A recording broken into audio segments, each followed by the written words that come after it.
You're sitting on a plastic chair outside a small office with peeling paint, holding a rejection letter you already knew was coming. The manager doesn't even look at you when he hands it over. "We'll call you," he says, the same way everyone says it when they won't. You fold the paper slowly and throw it away. This is the 5th rejection this month. You stop counting after that. Your phone buzzes. It's your cousin in the family group chat, a voice note. You already know what it sounds like before you press play.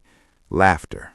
Someone says your name. Someone else says, "He still hasn't figured his life out?" More laughter. You don't reply. You don't defend yourself. You just sit there, looking at the piece of paper that confirms what everyone already believes. You stand up, walk out of the building, and for a moment you consider going home and accepting it. Maybe they're right. Maybe you are exactly what they say you are. Then your phone buzzes again. This time it's your bank app. Your balance is lower than you expected. Rent is due in 9 days. You do the math quickly. It doesn't work, not even close. You feel something shift, something crazy. This isn't about pride anymore. It's about survival. You open your phone again, not to check messages, but to look at the one thing you've been avoiding, the small freelance platform account you created months ago and never took seriously. You scroll through job listings, low pay, high competition, people asking for work that barely covers a meal. You hesitate, then you click one.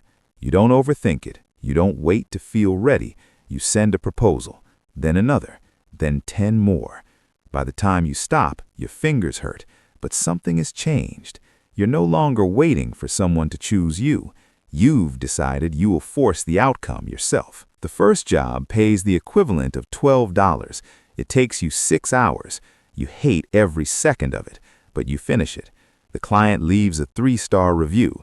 It's not good, but it's not failure either. You keep going.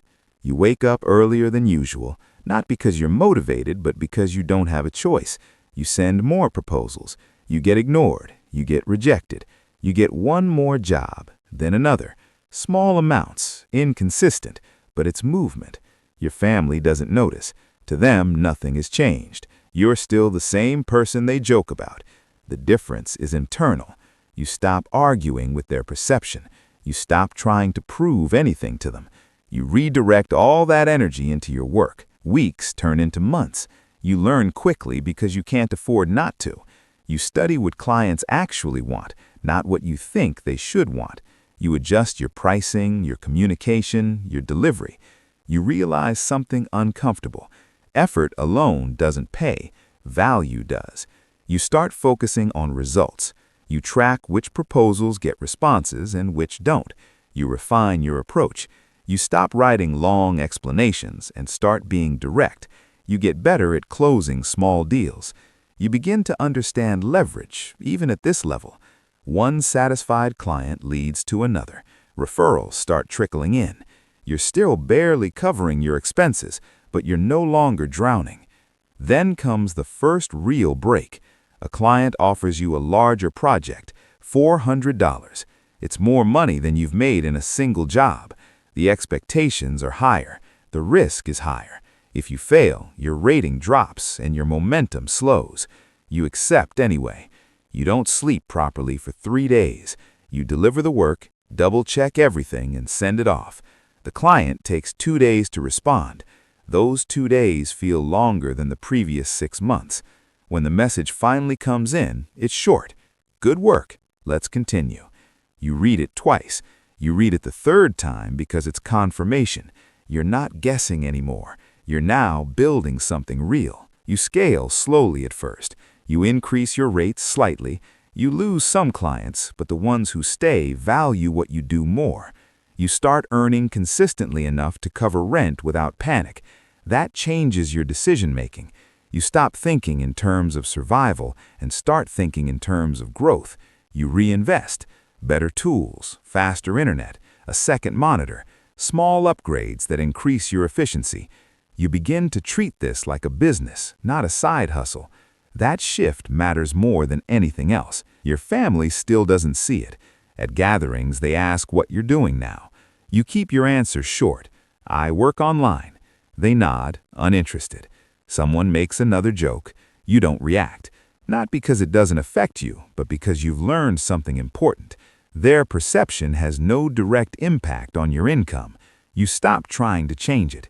You let results speak later. A year passes. Your income crosses $2,000 a month. It doesn't happen in one jump. It's gradual, then sudden. A combination of higher rates, better clients, and systems that scale. You formalize your business, register a company, open a separate account, hire 2 people full-time. You move from your small apartment to a better place, not to impress anyone, but because it makes your work easier. Your environment starts supporting your output instead of limiting it. Your family notices the change, but they don't fully understand it. They see the car, they see the new place. They ask questions differently now. Less joking, more curiosity. Some of them act like they believed in you all along. You don't correct them. There's no point. You've learned that people adjust their narratives based on outcomes. It's not personal. It's predictable. With growth comes new pressure. You're responsible for more than yourself now. Your employees depend on you. Your clients expect consistent results. Mistakes cost more. A single failed project can damage relationships you spent months building. You become more cautious, but not slower. You build buffers, financial reserves, backup plans. You stop relying on a single source of income. You diversify. Multiple clients, different industries. You reduce risk wherever possible. You also notice something internal.